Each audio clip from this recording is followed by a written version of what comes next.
Colorado is recognized. I thank the gentleman for yielding me the customary 30 minutes, and I yield myself such time as I may consume. For as much time as he wishes to use. We'll get to the what's in the bill in a minute. With regards to process, as an example of a member of this body, I had a number of issues in the transportation area I wanted to address in my district. Most notably, I wanted to address the sound levels of train horns in our busy downtown areas like Fort Collins and Longmont. It's one of the biggest issues I hear about from our local downtown businesses, and of course to anybody who, including myself, who's been downtown with the train blaring by in close proximity. It really is a major detriment to the quality of life, and there's no significant evidence that I've seen or has been presented to me that this in any way improves safety. So I did offer an amendment that would have changed that. Unfortunately, it was blocked in Rules Committee. Now, on that particular issue, we had a discussion with the chair and the ranking member of Transportation. I hope to work with them in other ways. But to say that somehow this is an open process that I can bring forth and other members can bring forth amendments to improve the bill, of course there were a few allowed. Out of 302, there were 126 allowed. That means there's more disappointed members that had ideas than there are satisfied members that are going to at least have the opportunity to bring their idea forward. So, I mean, again, it's 126. It's better than 50. It's better than 30. There's no question. But it also means there's an awful lot of Republicans and Democrats, including my colleague, Mr. Duffy, with whom I sponsored. He is the Republican, me as the lead Democrat, a bipartisan amendment that would have dealt with train stoppages. And we're dealing with this also in Fort Collins, where we have trains that do switching and delay traffic, sometimes for 15, 30, 45 minutes. And we're simply saying you can't do that in an urban zone that delays traffic. It can impede ambulance and fire engines from reaching their destinations. It's dangerous.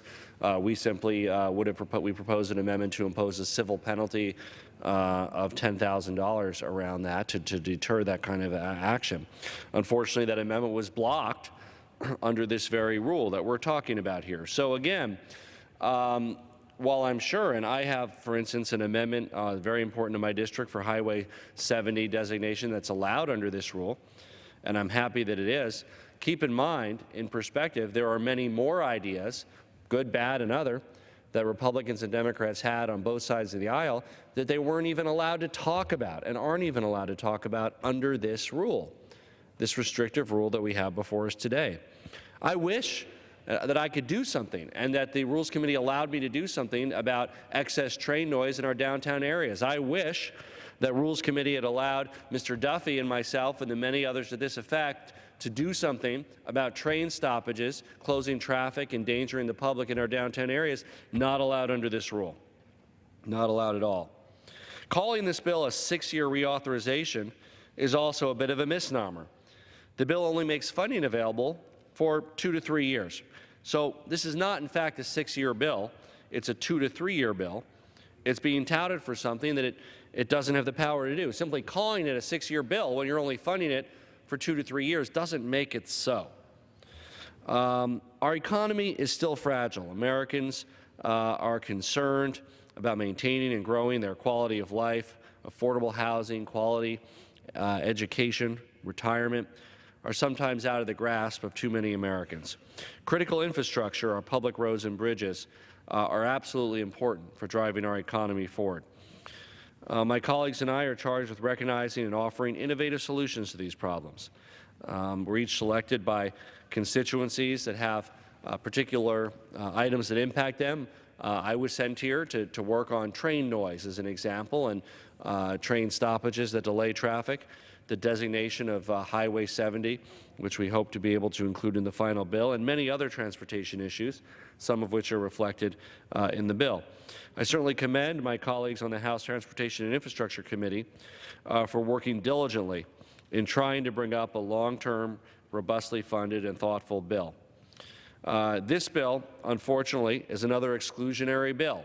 Again, you can certainly say there could be improvement to have more amendments than prior bills have allowed, but there are many more good ideas that Republicans and Democrats have offered that are not allowed to be debated under this bill, under this rule. I commend the process and its inclusion of critical provisions regarding the Export-Import Bank. This is important to many companies in my district to ensure that U.S. businesses are competing on a level playing field. As an example, Fiberlock, located in my district in Fort Collins, is a specialty printing company that provides heat transfer graphics. It's family-owned, and about 40% of its business is export business. I also visited Boulder-based Droplet Measurement Technologies, which was named X-Import's Small Business Exporter of the Year for its work in cloud and aerosol measurements. We simply want a level playing field for American businesses. And of course, this package has some commendable transportation-related provisions. For instance, it provides $325 billion in federal contract authority and allows for the direct deposit of any additional revenues Congress is able to come up with. It invests in all modes of surface transportation, highway, transit, maintaining funding for alternatives like biking and walking. That should be commended. It creates $4.5 billion competitive grant program allowing states to compete for geographically expansive projects that impact and can now be financed by multiple states and regions. Unfortunately, however, this is not a 6-year authorization. From the Infrastructure 2.0 Act I recently introduced along with my colleague Mr. Delaney, to the President's Grow America Act, to Mr. DeFazio's and Representative Blumenauer's initiatives to reindex the gas tax, many of us have been in the forefront of offering avenues for full funding of this bill. Yet, unfortunately, time and time again, whether it's the repatriation concept or whether it's a reindexation of the gas tax concept, all of the very reasonable offers and ideas that we have put forward have been repeatedly and inexplicably rejected. And we've seen a failure from our colleagues on the other side of the aisle to bring forward ways to actually pay for what they claim is a 6-year bill. Look, a long-term sustainable funded bill is what we want. If that's the bill we get, Mr. Chairman, I'll personally whip that bill. But this is not that bill.